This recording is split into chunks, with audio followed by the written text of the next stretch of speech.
Americans, I'm Olivia Moy. And I'm Keely Stone. And we're from America Today. Today's date is August 8th, 1964. As a nation, we are still in recovery from the assassination of our beloved President, John F. Kennedy. But breaking news has spurred from George Wallace's harsh treatment of the nation and how he's dealt with segregation. In today's news, we will be discussing new separate but equal products for the nation and the progression of angry citizens at our new 36th president, George Wallace. Tensions rise greater every day as when Kennedy passed, so did the progress in civil rights. President Wallace recently has been pushing laws and acts that suggest new places and products, such as school supplies and public parks, are now going to be segregated. It seems that every day we get farther away from creating a better life for all. The land of the free is becoming less realistic every day. In further news, poverty rates are skyrocketing as low-income people are being turned away from needed health care due to the lack of insurance and the inability to pay for service. With the sudden death of previous President Kennedy, his progress with the Civil Rights Bill has now been thrown away from a veto by President Wallace. We can only hope that in the next few years, major change in the Senate and President powers switch to finally fix this nation. As there are still constricting voting rights, only about half the nation can vote. Many riots have broken out about how the nation was cheated in the election of Wallace, even after 8 months after President Wallace was inaugurated. Fellow Americans, we here at America Today want to remind you to stay strong and continue pushing forward. Demand rights, demand healthcare, and demand equality for all. This is Olivia Moy And Keely Stone, delivering you your breaking news today. Thank you. goodbye. Welcome to America Today. I'm Party Samadi. And I'm Jillian Fowler. Today is June 2nd, 2022, and today we'll be reminiscing about the significance of former President Lyndon B. Johnson. In honor of President Lyndon B. Johnson, we can thank him for the significant change in legislation toward ending poverty, reducing and abolishing slavery, and improving rights. Using his big influence in Congress to obtain the required votes, Johnson secured the passage and signed into law what would be known as the Civil Rights Act of 1964 in July of that year. Without him signing the Civil Rights Act of 1964, our society and culture would be significantly different, including education, healthcare, segregation, civil rights, and voting. Little did he know the inspiration and progressive reform in today's society with motivation for further equality. The Civil Rights Act of 1964 outlawed discrimination against racial and religious minorities as well as women.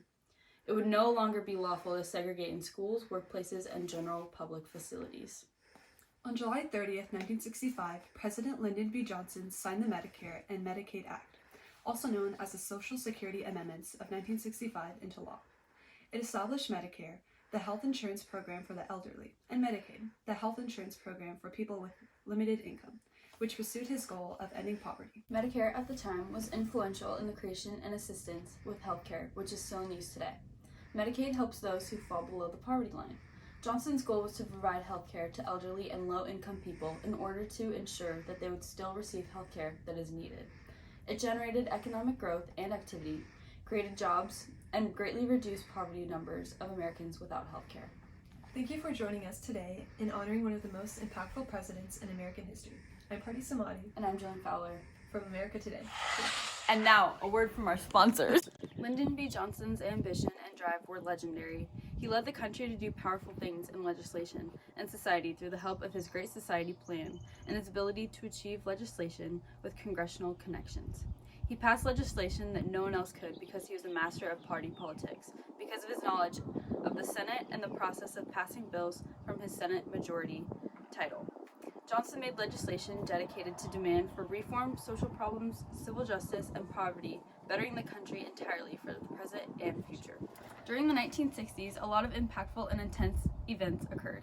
America had just entered the Vietnam War when JFK authorized sending a number of troops in 1961. The U.S. was also in the midst of the Cold War, which included the Bay of Pigs invasion plan arising, as well as the Cuban Missile Crisis, with tension of nuclear war. The United States internally was battling civil injustices as JFK was on the way to creating anti-segregation legislation with the help of reformers like MLK. This paired along with the progressive ideas to tackle injustice and minorities in general.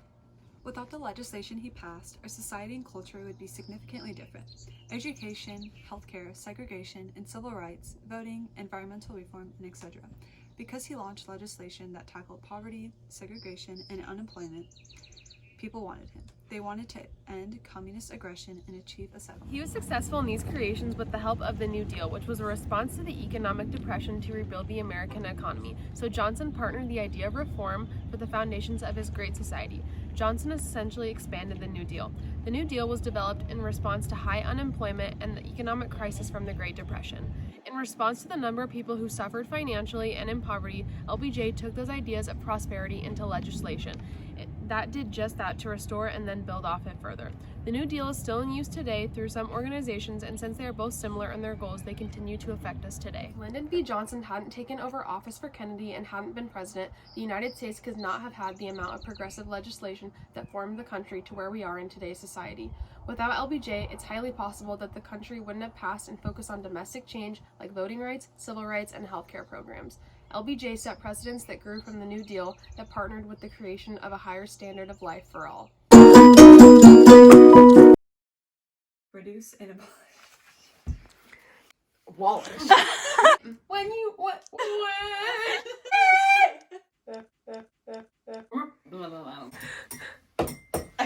Big influence. Are you laughing? More, stop touching my toes. I'm ready for my first middle school dance. I love Lyndon B. Johnson. I love Lyndon B. Johnson. My name's Mr. Whiteley, and LBJ and the Great Society all the way. I'm Lyndon B. Johnson, future Hall of Famer, and I approve this message.